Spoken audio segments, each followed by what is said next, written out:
거룩하신 하나님 아버지, 우리에게 날마다 새날과 호흡할 수 있는 새 생명을 주심에 감사를 드립니다. 무엇보다 우리를 주님의 전으로 불러주시고 구원의 감사와 기쁨의 찬양을 주심에 너무나 감사를 드립니다. 호국 보훈의 달 유구를 돌아보면 꺼져가던 이 민족을 살리신 하나님의 선하심과 이 땅의 교회들을 불꽃 같은 눈으로 지키시고 지금까지 축복하신 하나님의 자비하신 마음을 깨닫게 하시니 감사합니다.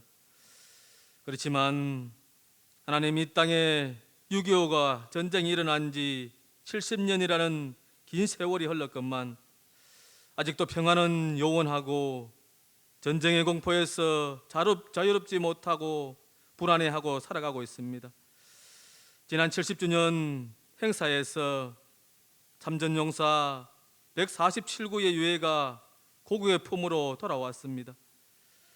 아직까지 많은 호국 영령들의 이 조국과 가족들의 품으로 돌아오지 못하고 있습니다.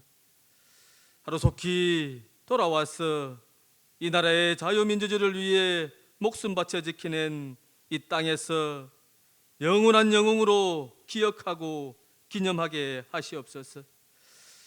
참전용사 한 분 한 분의 헌신이 우리의 자유와 평화, 번영의 기반이 되었음을 기억하는 이 시간 되게 하여 주시옵소서.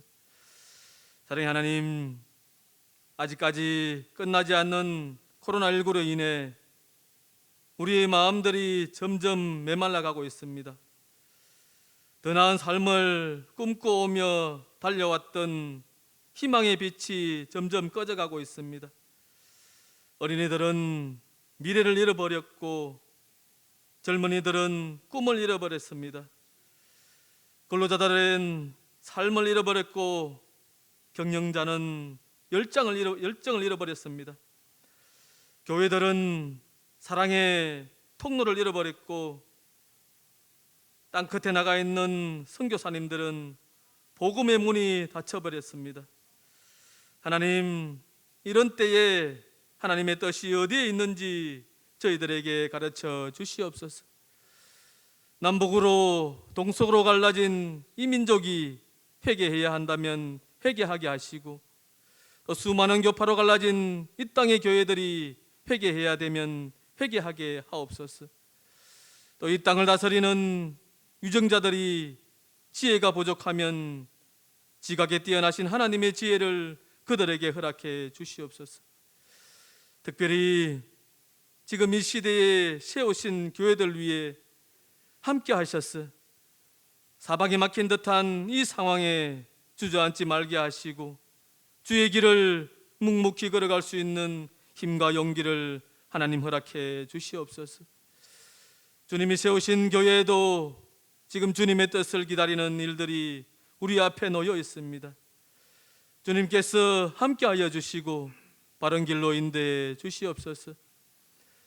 지금 이 시간 병상에서, 가정에서, 여러 곳에서 영상 예배드리는 모든 성도님께 주님의 크신 은혜가 함께 하셔서 오늘 목사님을 통해서 전해지는 말씀이 목마른 우리의 심령 위에 생수의 강물 같은 주님의 말씀이 전해지게 하셔서 온 땅을 덮고 바다를 덮는 성령의 역사가 일어나게, 우리의 삶이 변하게 하시옵소서.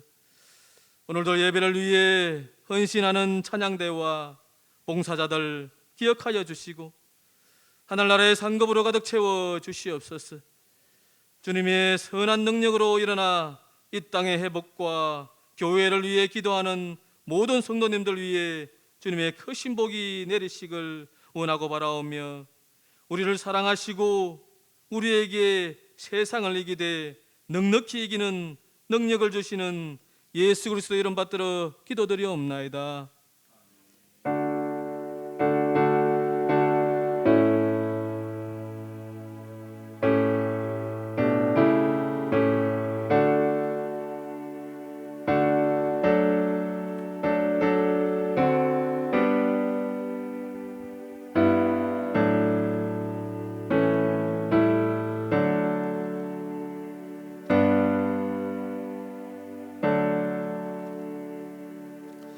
하나님의 말씀 봅니다. 사무엘하입니다. 3장 1절입니다. 한 절 봅니다. 그리고 우리가 말씀을 전하면서 찾아보도록 그렇게 하겠습니다. 사무엘하 3장 1절입니다. 우리 구약 성경 466면 정도 보면 있습니다. 우리 한 목소리로 같이 읽도록 하겠습니다. 읽겠습니다. 사울의 집과 다윗의 집 사이에 전쟁이 오래매 다윗은 점점 강하여 가고 사울의 집은 점점 약하여 가니라. 아멘. 저희들이 지금 2주째, 3주째 이제 접어들죠. 예배에 대해서 계속해서 말씀을 전하고 있습니다. 여러분, 예배만 성공하면 우리의 인생은요 저절로 성공이 되어집니다. 또 반대로 말하면 예배가 실패하면 우리의 삶은 또한 실패로 끝날 수가 있습니다. 그 두 예가 오늘 우리가 얼마만큼 예배가 중요한지, 하나님과 나와의 관계가 얼마만큼 중요한지 이 두 집안을 제가 오늘 비교를 합니다. 이 두 집안을 통해 가지고 참 하나님이 이만큼 많이 가지고 출발해도 이렇게 되는구나, 이만큼 없이 출발해도 또 이렇게 되는구나 하는 것들을 이런 말씀의 두 가정을 통해 가지고 우리들이 오늘 여러분들이 도전을 좀 받았으면 참 좋겠습니다. 우리가 잘 아는 이 사울의 집, 또 다윗의 집입니다. 사울의 집과 다윗의 집, 여러분 출발선부터 다릅니다. 출발선부터 이때 이제 사사기 시대가 끝나는 무렵입니다. 사사기 시대가 끝나는 무렵에 이방 민족들을 바라보니까 이스라엘 백성들이 왕이 있단 말이에요. 왕이 있으니까 너무 멋있는 거예요. 예? 왕이 앞에 탁 서고 쫄병들이 탁 따르고 하니까 보니까 조직도 되어지고 또한 보니까 너무 멋있어. 그래서 백성들이 사무엘에게 와서 우리도 왕을 좀 세워주십시오 라고 간청을 했단 말이에요. 그러니까 사무엘이 안 된다, 너희들은 하나님이 다스리는 백성이지 사람이 다스리는 백성이 아니다, 그러면서 거부를 하는데 하나님께서 사무엘 보고 말을 합니다. 사무엘아, 그들의 뜻대로 하게 내버려 둬라. 그래서 사람을 이제 세우는데 그 첫 왕이 누구냐? 사울이에요. 여러분, 사울은 그 출발점이 되어지는데 오늘 우리가 말씀을 한번 찾아봅니다. 사무엘 상입니다. 9장을 한번 찾아봅시다. 우리 앞에 보면 사무엘 상이 나오죠. 거기 9장 1절에서 우리 10절까지 이렇게 보시면 사울의 그 출발선, 그래서 사울이 어떠한 배경을 갖고 출발을 했는지에 대해서 이렇게 말씀을 하나하나 하는데, 먼저 1절을 한번 읽어봅니다. 제가 한번 읽어볼게요. 베냐민 지파에 기스라 이름하는 유력한 사람이 있으니, 이렇게 되어 있습니다. 그러니까 사울의 집은 어떤 집안이냐? 유력한 집안의 사람입니다. 그죠? 유력한이라는 말은 오늘날로 말하면 힘 있다 그 말이에요. 그 집안에, 그러니까 베냐민 지파에 힘 있는 그 지파 속에 힘 있는 집안이란 말이에요. 어떤 사람이 힘이 있을 것 같아요? 예? 돈이 많거나 아니면 뭐 인물이거나 말을 잘하거나 아니면 힘이 세거나 그렇지 않겠어요, 그죠? 그러니까 사울의 집안은 보니까 이게 종도 있고 이런 거 보니까 아주 부유한 집안이에요. 유력한 집안이에요. 오늘날로 말하면 국회의원 정도 되는 그 집안이에요. 그러고 난 뒤에 보십시오. 그뿐만 아니에요. 자, 2절에요. 2절에 보면 그 이름이 있는데, 아들이 있는데 이름은 사울이라 그럽니다. 그런데 사울을 소개하는데 이렇게 소개해요. 준수한 소년이라, 이렇게 되어 있어요. 어떤 소년이라고요? 준수하다, 이 말. 이 말은 아주 보면 잘생겼단 말이에요. 그 청년을 딱 보면 아이고 참 사이 삼고 싶다, 이렇게 되는 거예요. 아이고 참 저 아들 누구고, 한번 우리 여자들은 그래요. 어머 멋있다, 아이돌이다, 이런 거예요. 그리고 오빠 하면서 따라다니는 거예요. 이게 준수한 소년이. 그리고 또한요, 이스라엘 자손 중에 그보다 더 준수한 자가 없고, 이렇게 되어 있어요. 그러니까 한마디로 말하면 제일 잘난 사람. 그리고 또 왜 잘났느냐, 여기 보면 키는 모든 백성보다 어깨 위만큼 크더라. 그러니까 어깨 위니까 머리가 하나 더 있는 거예요. 보통 사람보다. 보통 사람보다 머리 하나 더 있으니까 보통이 이때 당시에 175 뭐 정도 이렇게 되거든요.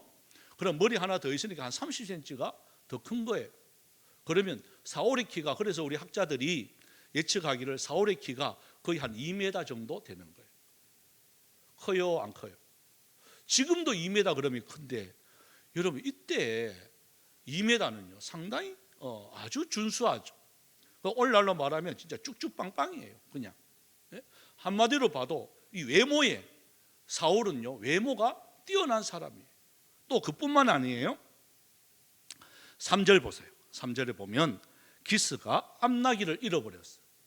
암나기들을 잃어버렸는데 사울에게 찾아오라 그러니까 사울이 가는데 어떻게 가느냐, 4절에 보시면 에브라임 산지 살리사 땅 두루 다녀보고 또한 베냐민 사람의 땅 이곳저곳 두루 다닌, 그러니까 부모의 말씀에 순종해요, 순종하지 않아요? 순종 잘하는 효자예요. 자, 여기까지만 봤어요. 어때요? 딸 가진 분들 사이 삼지 않고 싶으나요? 이 정도면 그죠? 저라도 예? 이 사이 삼고 싶어요. 자, 집안에 돈 많지, 또 잘생겼지, 또 보니까 능력도 있지, 또 보니까 효자지, 예? 말도 참 잘 듣지. 이 정도면 뭐 어느 누구나 할 것 없이 탐내는 거예요. 또 이뿐만 아니에요. 자, 6절 한번 볼까요? 6절에 보면 그가 대답하여 보되 이 성읍에 하나님의 사람이 있는데, 이제 사무엘을 이야기하는 거예요. 존경받는 사람인데 이제 그가 이 암나기들이 어디 있는지 찾아줄 거다 그러면서 이렇게 말을 합니다. 7절에 보십시오. 마지막에 보면 하나님의 사람에게 드릴 예물이 없도다. 자, 이 말은 그 찾아가서 우리가 한번 물어보자. 그러니까 사울이 대답하기를, 야, 빈손으로는 못 찾아간다. 그래도 어른한테 찾아가는데 뭔가 선물을 들고 가야 되지 빈손으로는 못 찾아간다, 이 말이거든요. 자, 그럼 예의도 있어요, 없어요? 그죠? 어른을 존경하는 예의가 있는 사람이 누구냐? 사울이에요. 자, 여러분 이 정도면 뭐 거의 완벽에 가깝죠? 그죠? 이 정도면 거의 완벽에 가까운 사람이 누구냐? 사울이에요. 이런 사울이 백성 앞에 섰단 말이에요. 백성 앞에 서니까 모든 사람들이, 백성이 사울을 좋아해요. 야, 우리 왕만큼 대단하다, 인물이 된다, 저 정도면 틀림없다. 여러분 이렇게 평가받은 사람이 누구냐? 사울이에요. 뛰어난 외모, 뛰어난 능력, 뛰어난 배경, 모든 것을 갖고 있는 게 누구냐? 사울이에요. 여러분 이 정도면 성공해야 되죠? 이 정도를 갖고 있는데 실패하면 그거는 바보죠? 그 사울이 드디어 왕이 되었어요. 모든 백성들이 좋아합니다. 모든 백성들이 좋아하는데 그 모든 백성들이 좋아하는 그 기간이 딱 몇 년 흐르느냐? 2년 딱 흘러요. 여러분 사울이 40년을 치리하거든요. 왕이 되고 40년을 하거든요. 그런데 2년 동안은 이 백성들이 너무 좋아한단 말이에요. 그런데 마지막 3년째 딱 되던 데부터 이제 어떤 삶을 사느냐? 사울의 이 집안이 왕이 되었으면 그 집안은 성공했어요, 실패했어요? 한 집안의 가문에 대통령이 나왔단 말이에요. 어쨌든 간에 뭐 감옥에 가든지 뭐 어떻게 하든지 간에 대통령이 나왔어. 그러면 성공이에요, 실패예요? 성공이잖아요. 베냐민 지파가 대단한 집안이 된 거예요. 아무도 왕이 안 나온 지파인데 초대 왕이 베냐민 지파에서 나왔단 말이에요. 그러니까 베냐민 지파의 가장 큰 인물이 누구냐? 다른 게 아니라 사울이에요. 그건 지금까지도 그래요. 그런데 사울의 인생을 우리가 잘 알잖아요. 여러분 여기에 제가 한번 물어볼까요? 사울을 닮고 싶은 사람, 그러면요 아무도 없어요. 그래도 좀 예수 좀 믿는 사람들을 치고 사울을 닮고 싶은 사람 그러면요 아무도 안 나와요. 그러면 그 삶은 성공일까요? 실패일까요? 대부분 많은 목회자들이 사울을 끄집어내는데, 저도 사울을 끄집어냈습니다. 어디다 끄집어내느냐? 실패한 인생의 대표적인 삶으로 끄집어냅니다. 성공한 삶으로 끄집어내는 것이 아니라 실패한 삶의 대표적인 삶으로 이 사울을 끄집어내요. 그 이유가 뭔 줄 아세요? 왜 사울이 그 화려한 배경, 화려한 모든 외모, 조건 이것 가지고 실패했을까? 예? 그 원인이 뭘까? 자, 한번 찾아봅시다. 우리 사무엘상 우리 13장을 한번 찾아봅시다. 우리 아까 저 사무엘상 조금만 뒤로 가면 됩니다. 사무엘상 13장 우리 8절에서 우리 14절인데요.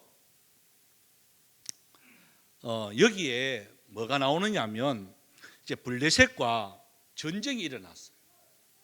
블레셋과 전쟁이 일어나서 사울이 이제 왕이 되고 난 뒤에, 여러분 전쟁 딱 되면 이제 2년째 됐단 말이에요. 왕 된 지.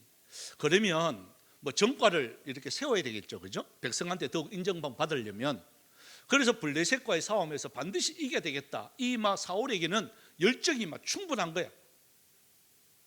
그래서 백성들을 모았단 말이에요. 그리고 백성들이 왔단 말이에요.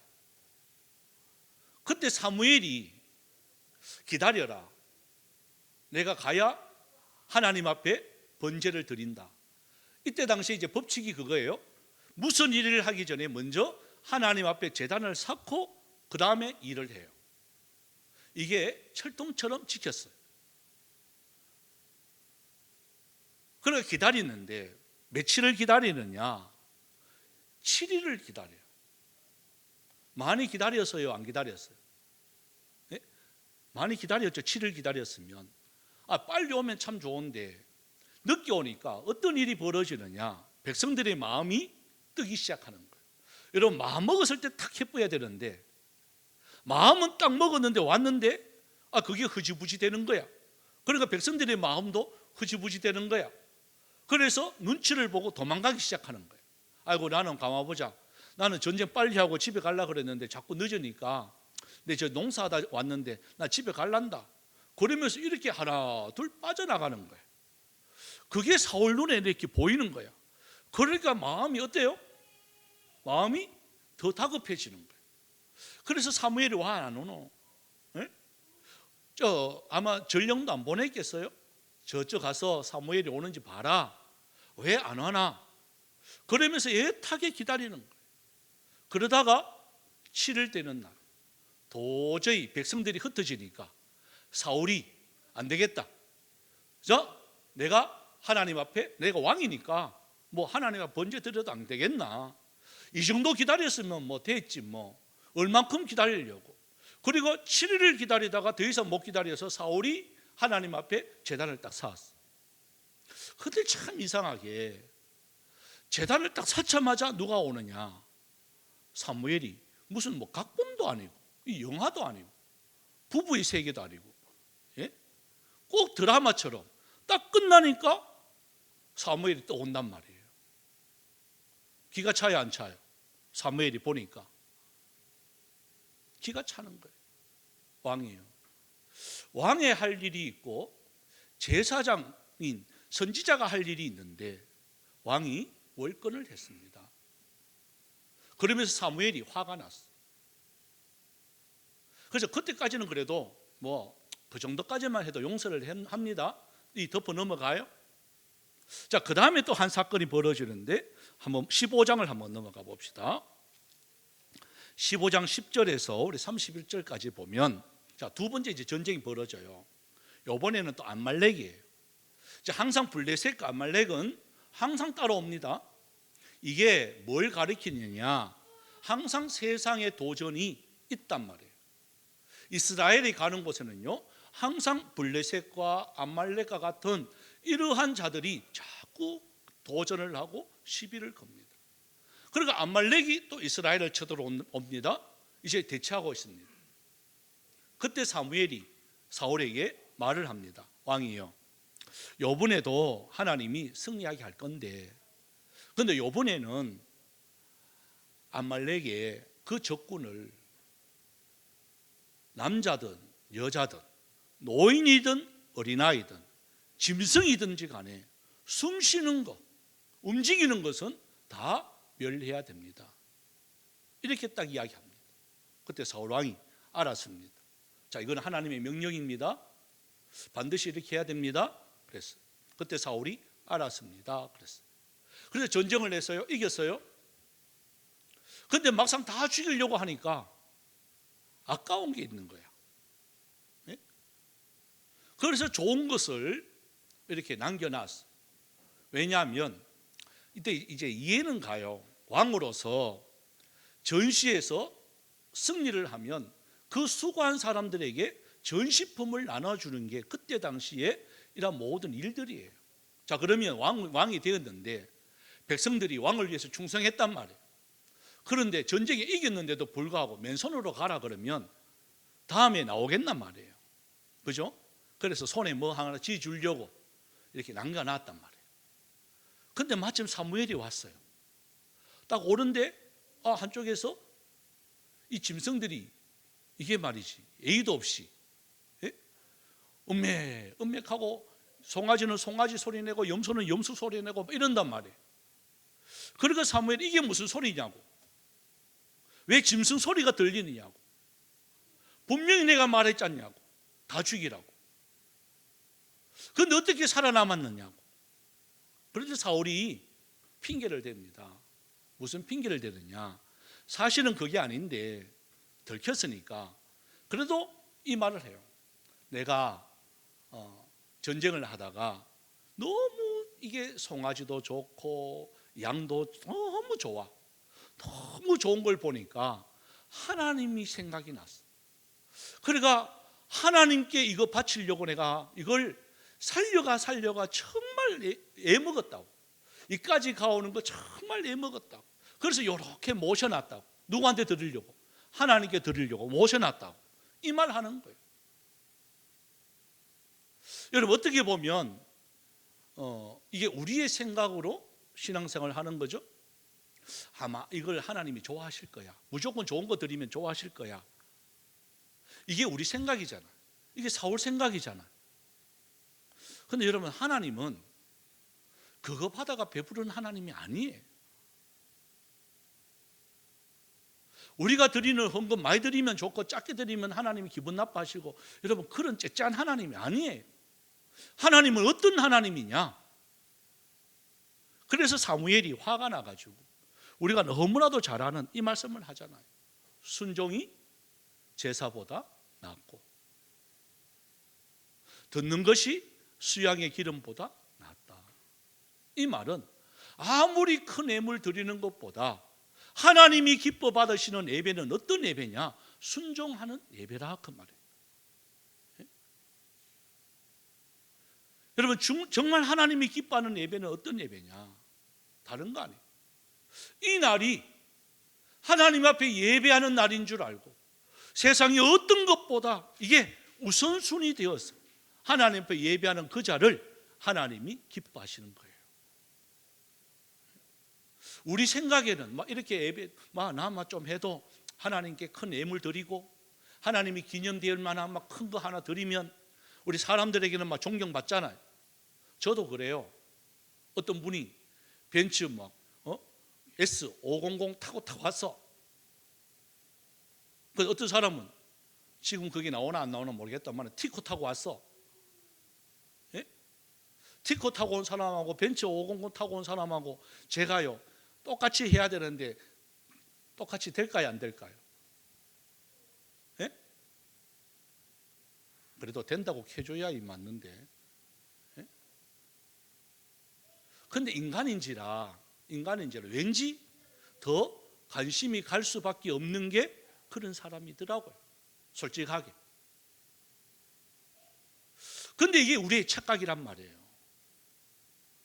하나님은 그런 하나님이 아니에요. 아무리 좋은 거 이 세상에 여러분 롤스로이스 타고 와도 하나님 앞에서는 뭘까요?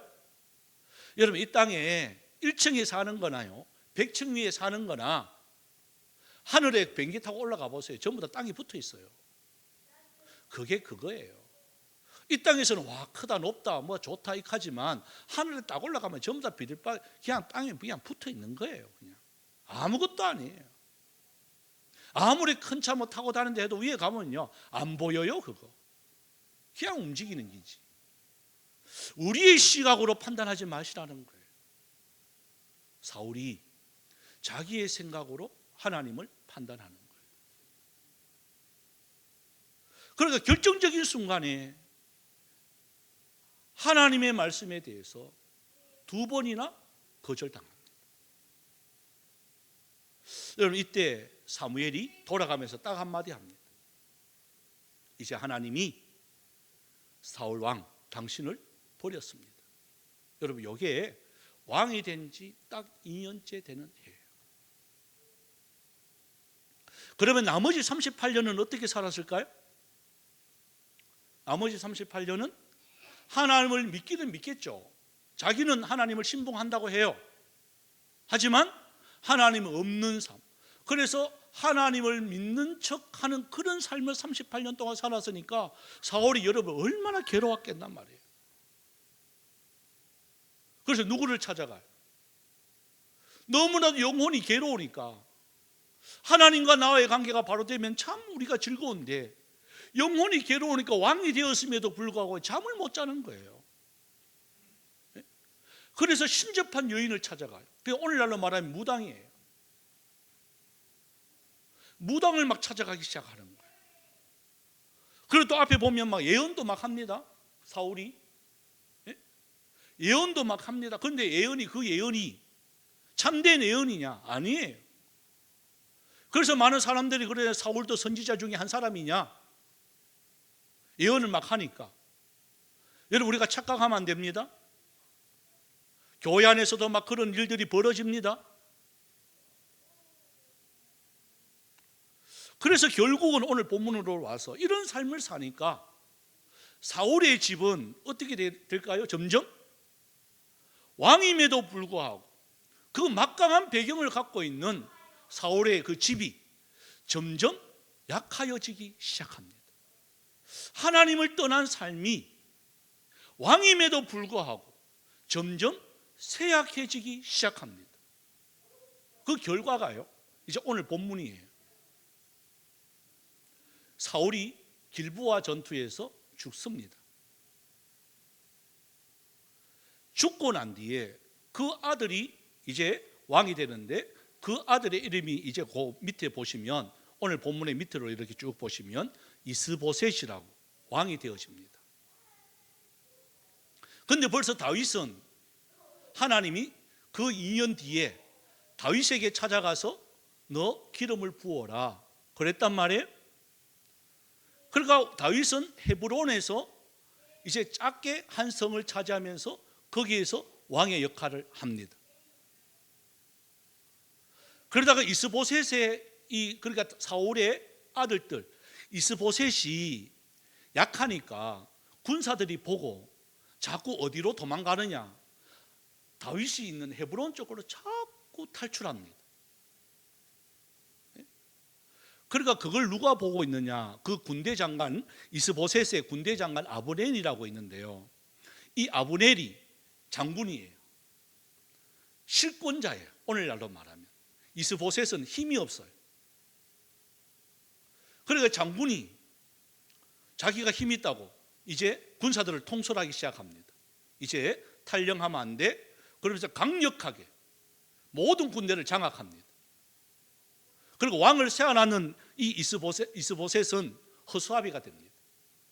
무슨 사건이 벌어지느냐? 아브넬이요 사울의 첩이죠. 첩 중에 한 명을 강간합니다. 보는 앞에서. 왜 그럴까요? 이때 당시에 그게 유행이에요. 내가 너보다 힘세다 하는 것을 그런 식으로 과시합니다. 그러니까 이스보셋이 화가 나기 시작해요. 그래도 첩이라도 어머니잖아요. 자기 아버지의 어머니잖아요. 어떻게 우리 집안을 갖다가 너가 이럴 수가 있느냐? 그럴 때 이 아브넬이요 시끄러워. 당신이 지금 이 자리에 있는 거 누구 덕분인데? 힘도 없는 기. 그러니까요, 이스보셋이요 죽도 못 써요. 그래도 이스보셋이 왕이잖아. 그래서 속으로 막 아리를 하고 있는데, 근데 이제 둘이가 이제 관계가 점점 어떻게 될까요? 멀어지기 시작합니다. 여러분, 한 집안이 강력한 집안이 무너지는 게요, 한 나라가 강력한 나라가 무너지는 게, 또 여러분 교회 안에도 똑같습니다. 강력한 교회들이 무너지는 게 외부에서의 힘이 아니에요. 그걸 분석해 보면 내부의 분열이에요. 저는 이제 동물의 세계를 자주 보는데, 이 동물의 세계를 이렇게 보면 그 사자들이 이렇게 사냥을 하는 그 모습을 이렇게 봅니다. 절대로 보면 그 아무리 약한 그 사슴도요, 얼룩말도 뭉쳐 있을 때는 사자들이 공격 안 해요. 딱 대열에서 떨어져 나가는 순간에 공격의 대상이 됩니다. 그 어떤 누구도. 보니까 기린도요, 그 큰 기린도 딱 대열에서 떨어져 나가는 순간에요, 사자들이 공격하더라고요. 그 큰 게 넘어지더라고요. 똑같은 거예요. 그럴수록 하나가 되어지고, 그럴수록 힘을 합쳐야 되는데 사울의 집안은 분열이 시작합니다. 그래서 아브넬이 전령을 보내가지고 다윗에게 항복합니다. 이제 이 사람하고는 내가 보니까 희망도 없다. 이래가지고 이스보셋을 떠나요. 버려버려요. 아브넬이. 왜? 남자 같지도 않고 왕 같지도 않고 시시하니까 이 사람 아브넬은 이게 그릇이 크니까요 못 담잖아요. 그러니까 다윗에게 갑니다. 그런데 다윗에게 가는데 다윗의 그 휘하들이 있잖아요, 아브넬이 오는 것을 별로 안 반가워해요. 그래서 몰래 아브넬을 죽여버려요. 그래서 이 사울의 집안은 다 죽게 됩니다. 이스보셋도 그 남은 두 형제가 몰래 가서 이스보셋을 살해합니다. 그리고 다윗에게 돌아옵니다. 그러니까 사울의 이 집안은요 다 죽게 되고 딱 한 사람 남아있어요. 바로 그게 누구냐? 우리가 잘 아는 여러분 이제 요나단 있죠. 다윗과 요나단, 그랬는데 요나단은 사울의 아들이잖아요, 그죠? 요나단이 죽었는데 그 유모가 그 요나단의 아들을 안고 가다가 떨어뜨린, 그래서 어릴 때 떨어져 가지고 다리를 다쳤어요. 그래서 절름발이가 되었어요. 그게 이제 무비보셋이에요. 그러니까 무비보셋 딱 한 사람만 남고 사울의 집안은요 다 몰락해 버려요. 여러분 보십시오. 모든 것을 갖고 있고 왕으로서 성공한 케이스예요. 우리로 말하면 사업이 잘 되어지고 재벌이 되었어요. 그러면 분명히 성공인데 하나님의 나라는요 실패예요. 삶이 비참해요. 자, 반대로 다윗의 집안을 보면, 여러분 다윗은 어떤 사람이냐? 이제 이 사무엘이 하나님께서 야 이새의 집에 가라 그랬단 말이에요. 자, 이새의 집에 이제 갔어요. 가서 이새한테 아들들을 다 불러라 그랬단 말이에요. 이새에게는 8명의 아이가 있었어요. 8명의 아이가 있는데 막내가 누구냐? 다윗이에요. 그러니까 아들을 다 부르라 그러는데 7명만 불렀어요. 왜 7명만 불렀느냐? 다윗은 저 막내니까 별 볼 일 없다 이 말이에요. 그러니까 야야 너는 오지 말고 양이나 쳐라. 이렇게 버림받, 그래 아버지도 인정하지 않는 자가 누구냐? 다윗이에요. 그래서 사무엘이 첫 번째 엘리압부터 시작해서 7번째까지 쭉 지나가게 만들어요. 사무엘이 선을 봐요. 엘리압을 보니까 와 왕 같아. 그러니까 기름을 부으려 하니까 하나님이 아니야, 걔도 안 돼. 둘째 셋째 지나가는데 사무엘은 마음에 다 드는 거야. 그런데 안 돼 끝까지 안 돼. 7명이 지나갔는데도 안 돼 하는 거야. 하나님 그러면 누구예요? 그러니까 이새한테 물어요. 이게 다예요? 아들 다예요? 아니에요. 들에 가는 별 볼 일 없는데, 가는 이 제목이 안 되는데, 아버지가 이 말해요. 그래도 한번 불러보세요 라고 왔는 게 다윗이에요. 아버지도 제목이 안 된다고 갈로 밖에 있는 애. 그랬던 다윗이 보십시오, 왕이 됩니다. 성공한 케이스가 됩니다. 아무것도 가진 것도 없어요. 그 집안 사람들까지도 놀림당하는. 그래서 골리앗 전쟁 알잖아요. 그 사형 1번, 2번, 3번 형이 그 블레셋 나아만 장군과 함께 전쟁터 갔을 때 도시락 배달 가는 거예요. 그랬을 때 이 형들이 막무락하잖아요. 야, 니 어딘 줄 알고 왔느냐 너 말이야. 그만큼 다윗은요 정말 별 볼 일 없어요. 근데 왜 하나님이 다윗을 선택했을까? 또한 새로운 나라가 이렇게 되어지면 이러면 왕 혼자 하는 게 아니잖아요. 그 신하들이 같이 하잖아요. 여러분 그 신하들도 뭐 똑똑한 사람이 그랬을까요? 우리로 말하면 막 이렇게 외국 유학 갔다 오고 아니면 서울대 스카이 그런 막 똑똑한 사람들요 착 포진시켜 가지고 그랬을 것 같아요. 우리가 잘 알잖아요. 다윗이 도망갔단 말이에요. 사울이 잡으러 갔단 말이에요. 어디에? 아둘람 굴에. 그 아둘람 굴에 있으니까 다윗을 쫓아오는 사람들이 있었는데 환난 당한 자, 억울한 자, 빚진 자, 오늘날로 말하면 다 신용불량자, 사업회가 망한 사람들, 우리가 흔히 말하는 별 볼 일 없는 사람들이요 400명 모였어요. 너 능력도 없고 돈도 없고 뭐 그런 사람들이 모여서 그들이 했는 게 뭐죠? 내가 새벽을 깨우겠습니다. 여러분 다윗이 첫 번째 했는 게 그거예요. 하나님, 저도 별 볼 일 없어요. 이 사람들도 보니까 돈도 없고 능력도 없고 별 볼 일 없어요. 나라에도 버림을 받은 자들이에요. 하지만 하나님, 저희들 새벽을 깨우겠습니다. 이 말은 하나님 앞에 예배하겠습니다. 하나님 앞에 모든 것을 걸겠습니다. 하나님이 나의 모든 것입니다. 그러면서요 철두철미하게 하나님 중심으로 살았어요. 자, 그러다가 사울이 끝까지 쫓아와요. 3,000명을 이끌고 다윗을 죽이려고 쫓아와요. 자, 굴 속에 숨어 있어요. 근데 사울이 그 안에 다윗이 있는지 없는지 모르고 들어와요. 그리고 볼일을 봐요. 여러분 굴 안에 있는 자는요 들어오는 자를 정확하게 압니다. 사울인지 아닌지. 그때 이 병사들이 이야기하죠. 다윗의 군사들이 철호의 기회입니다. 우리가 기도했더니 하나님이 사울을 죽일 수 있는 철호의 기회를 하나님이 응답해 주셨습니다. 이 말 합니다. 맞아요? 아니에요? 어떻게 들으면? 여러분 인생은요 해석입니다. 어떻게 해석하느냐에 따라서 완전히 달라집니다. 백성들은 그렇게 해석을 해요. 그때 만약에 다윗이 사울을 죽였으면 아마 다윗은 그렇게 왕이 안 되었을 거예요. 그런데 다윗의 해석은 달라요. 아니야, 내가 어떻게 그래도 나를 죽이려고 했던 사람이지만 그래도 하나님이 기름 부은 사람인데 내가 어떻게 죽일 수가 있느냐. 하나님이 기름 부은 사람은 하나님이 하실 거야.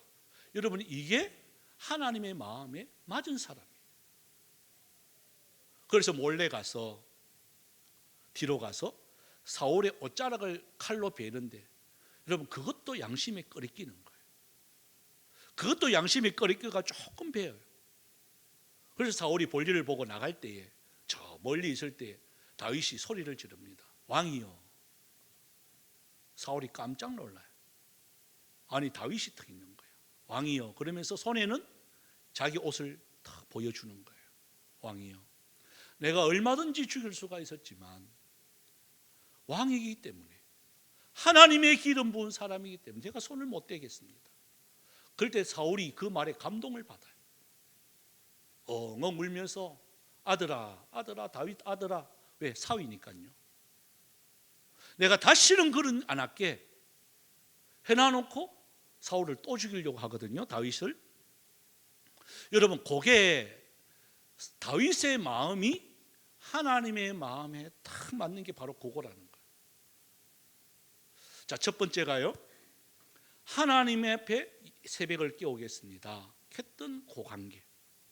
또한 두 번째가 하나님의 사람을 내가 어찌 손을 댈 수가 있습니까 하는 그 마음. 그러고 세 번째, 결정적인 게 세 번째가요, 이제 왕이 되었죠. 왕이 되고 난 뒤에 옥상에서 참 할 일이 없어가지고 거닐고 있는데 한 여인을 봅니다. 우리의 아내 바세바죠. 너무 이뻐, 모욕하는 거 보니까. 그래서 불러가지고 아내로 삼는데 그냥 장난쳤는데 임신이 되었어.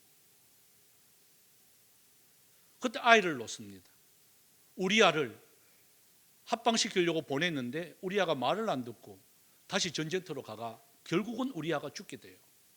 그래서 바세바를 취해서 이제 결혼을 하게 되어지는데, 여러분, 이게 하나님 앞에 얼마나 이게 큰 죄예요. 그러니까 다윗이 잘못 없다가 아니에요. 죄를 질 수가 있어요. 그때 누가 나서느냐? 나단 선지자가 와서 그 죄를 이제 비유를 들어가, 포도나무 비유를 들어서 이야기를 합니다. 그때 다윗의 태도가 뭐냐? 여러분, 그게 중요한 거예요. 그 자리에 엎드려서 회개합니다. 핑계 대지 아니하고요. 야, 왕인데 얼마든지 내 취할 수 있잖아, 이 말 할 수 있는데요, 다윗은 핑계 대지 않아요. 그래서 엎드려서 하나님, 정말 내 잘못했습니다. 하나님 정말 용서해 주세요. 그래서 그 아이는, 놓은 아이는 하나님 데리고 가요. 데리고 가고 대신 그 용서의 대가로 선물을 주는데 그가 누구예요?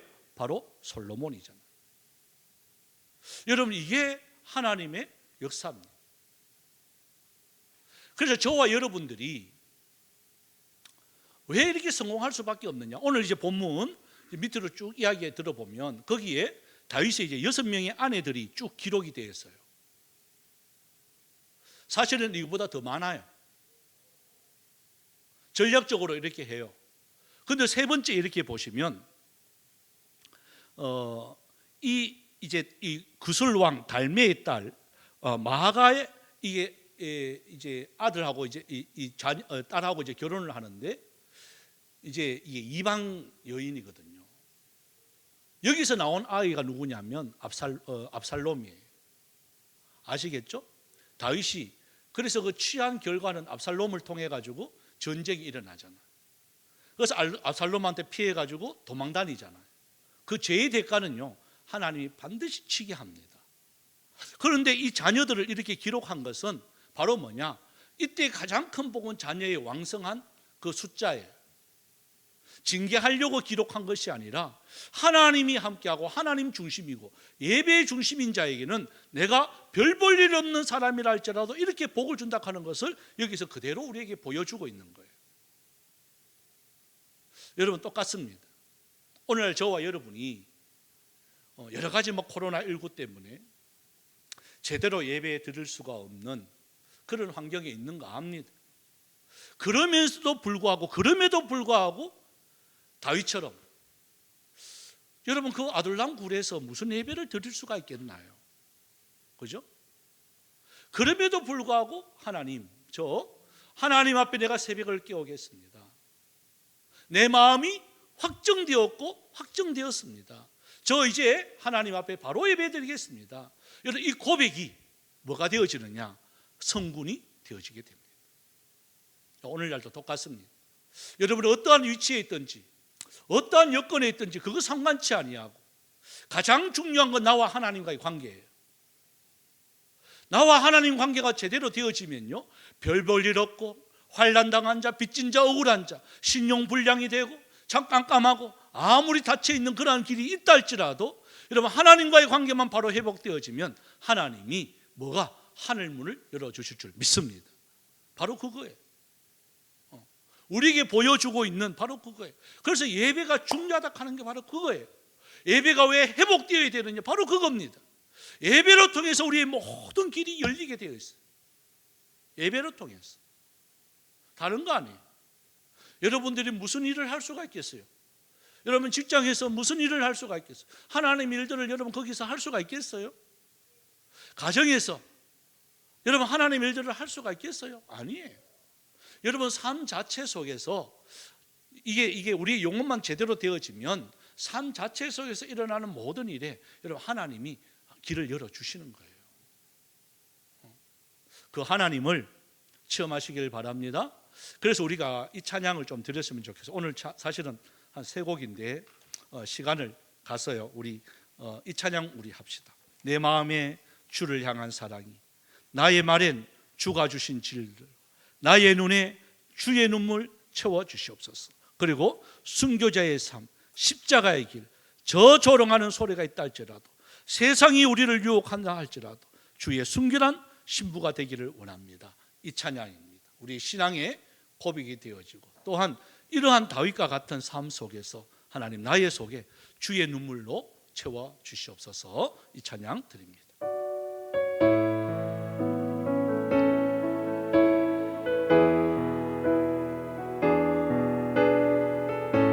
내 마음에 주를 향한,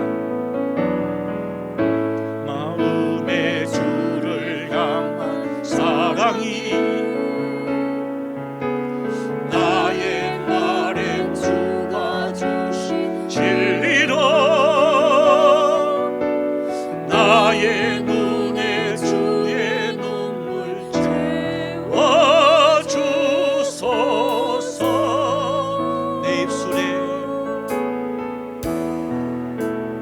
내 입술에 찬양의 향기가, 두 손에는 주를 섬김이, 나의 삶에 주의 음정 나게 하소서.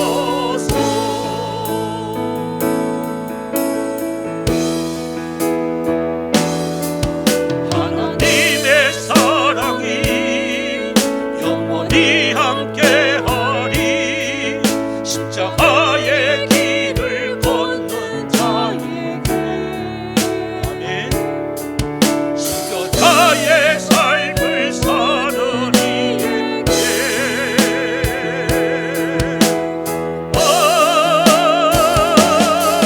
조롱하는 소리와 세상 유혹 속에도 주의 순결한 신부가 되리라. 내 생명 주님께 드리리.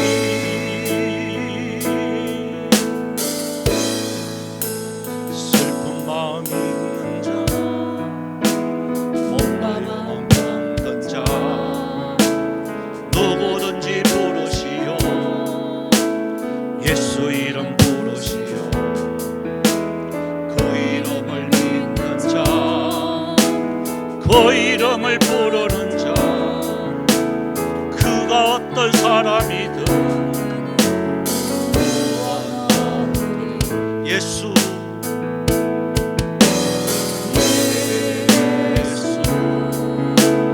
예수, 오 능력의 그 이름 예수, 나 외쳐 부르네.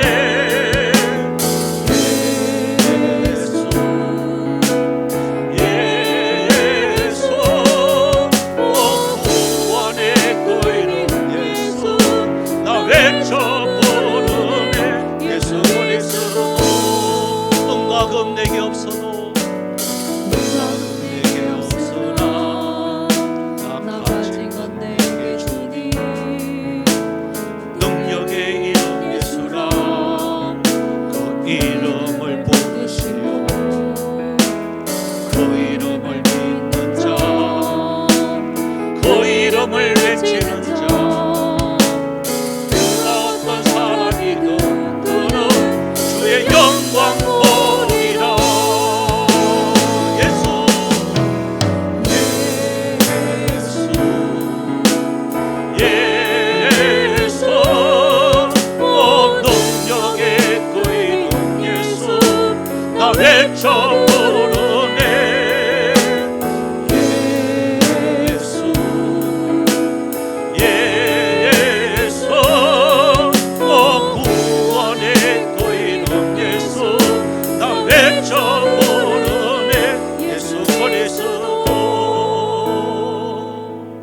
우리가 이 시간 한번 통성으로 기도를 하기를 원합니다. 자, 이 세상에 여러 가지 배경도 있고 또한 성공한 케이스도 있습니다. 그러나 사울과 같이 되지 않기를 원할 겁니다. 하나님, 우리의 이 배경이 아무리 화려하다 할지라도 하나님이 함께하지 아니하고 예배가 실패되어지면 우리가 볼 때는 성공 같지만 그 집안은 점점 약하여집니다. 그러나 우리의 보기에는 연약한 것지만 그러나 하나님과 이 관계가 바로 되어지면 하나님의 마음에 합한 사람만 되어지면 다윗처럼 점점 강하여지는 그런 삶을 살 수가 있습니다. 하나님, 우리 집안은 하나님 앞에 점점 강하여지는 이러한 집안이 되어야 되지 않겠습니까? 우리 자신이 되어야 되지 않겠습니까? 그러기 위해서는 우리가 하나님 앞에 예배가 회복되어질 수 있도록, 하나님, 우리의 자녀들이 하나님 앞에 예배가 되어질 수 있도록, 주여 우리의 후손들이 하나님 앞에 예배가 회복되어질 수 있도록 주여 긍휼을 베풀어 주시옵소서. 다 같이 주의 이름 부르면서 통성으로 기도드리겠습니다.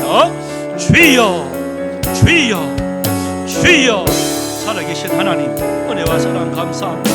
하나님, 오늘 말씀을 통해서 이 사울의 집안, 다윗의 집안, 우리가 말씀을 통해서 배웠습니다. 아버지 하나님, 아무리 훌륭한 배경을 갖고 있고 능력을 갖고 있고 왕이 되었지만 주여 사울의 집안은 주님 점점 약해져 가고 있고 그 결국은 불과 40년 만에 주여 모든 집안이 멸망되어지는 것을 우리는 알 수가 있었습니다. 하나님, 또한 다윗의 집은 주님의 절첨의 시작은 별 볼 일 없었습니다. 아버지, 도망자 신세가 되어지고 불에 사는 이러한 허약한 모습이었습니다. 그러나 하나님, 나는 새벽을 깨우겠다고 하나님의 예배가 가장 우선순위 두었을 때 그는 결국 이스라엘의 왕이 되어지고 다윗 왕보다 더 위대한 왕은 없었습니다.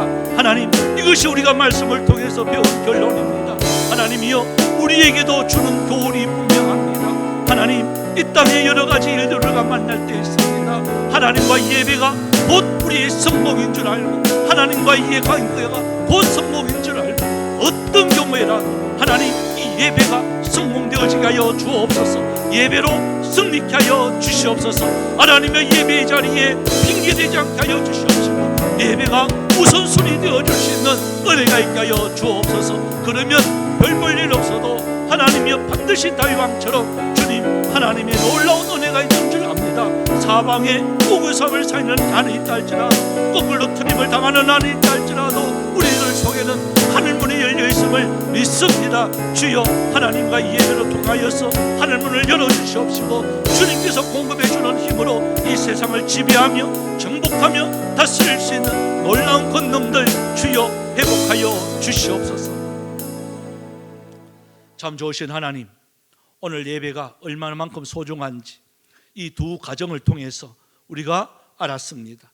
아무리 배경이 훌륭하고 아무리 세상적으로 왕이 되고 성공했지만 그 결국은 불과 40년 후에 멸망받는 이러한 모습을 발견하게 되어지고 또한 다윗은 주님 시작은 너무나도 미약하고 그 아버지까지도 포기한 그 삶이었지만 그러나 하나님 관계가 회복되어지니 그런 이스라엘의 전무후무한 가장 위대한 왕이 되어줄 수가 있었습니다. 하나님, 우리도 지금은 별 볼 일 없지만 주여 하나님과의 예배가 하나님과의 관계가 회복만 되어진다면 가장 우선순위 두면 별 볼 일 없는 우리도 하나님의 나라의 중요한 하나님의 아버지 군사로서 하나님의 충성된 일꾼으로 주님 이 땅에서도 성공자로 주님께서 세워줄 줄 믿습니다. 하나님, 이 고백 속에 저희들 또 달려갑니다. 주님께서 긍휼을 베풀어 주시옵시고 하늘 모든 속에 하나님께만 영광이 되어지고 하나님께만 기쁨이 되어줄 수 있는 아름다운 삶 살아가게 하여 주시옵소서. 주신 아버지 하나님 또한 은혜에 감사해서 드리는 헌금들이 있습니다. 먼저 11조를 주님 앞에 구별하여 드렸습니다. 하나님, 말라기 선지자를 통하여 약속하신 대로 그 창고가 넘칠 수 있는 은혜가 있게 하여 주옵시고 들어가도 나가도 주여 그 뜻반죽 그렇게까지도 하나님 넘칠 수 있는 은혜가 있게 하여 주시옵소서.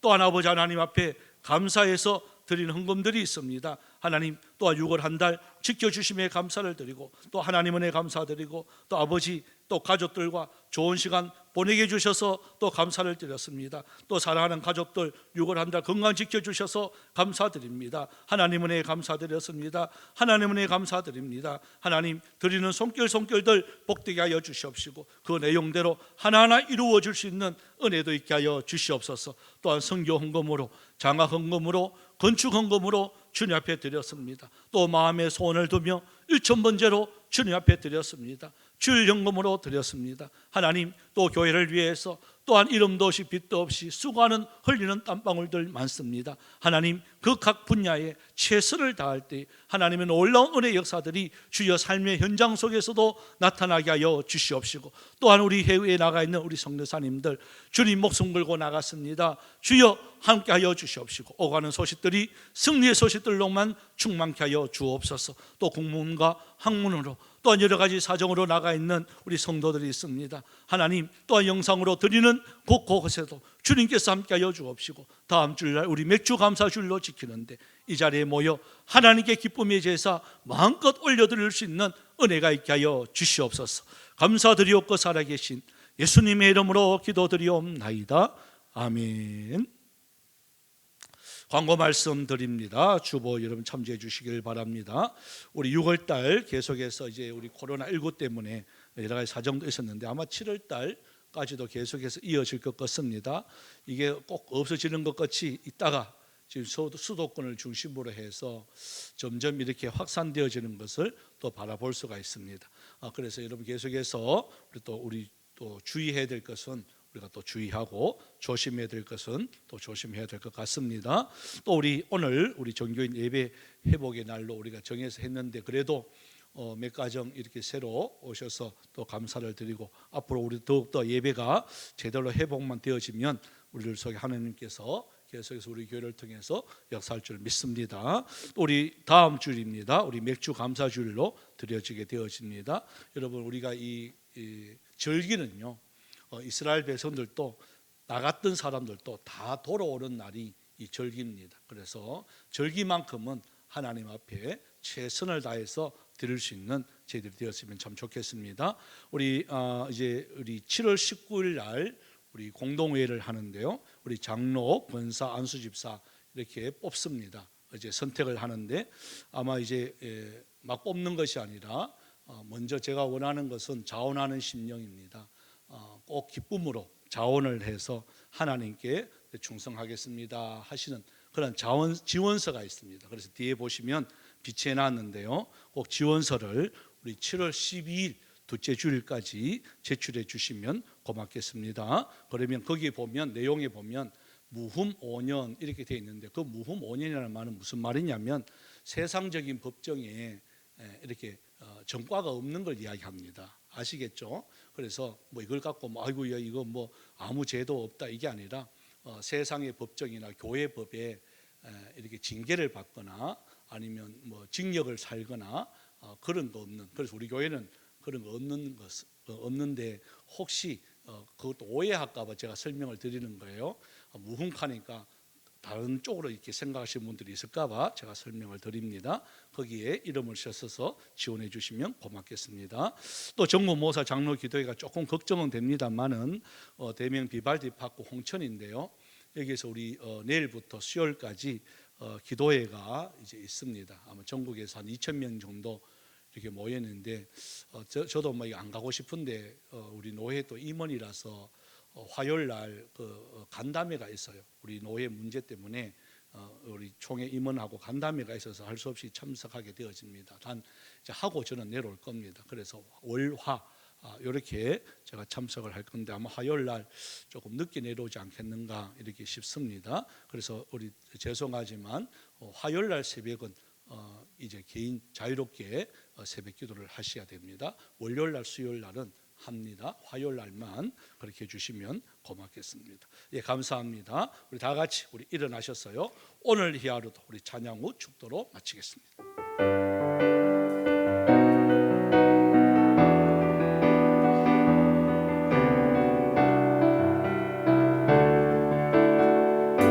내게 주어진 하루를 내게 주어진 하루를 감사합니다.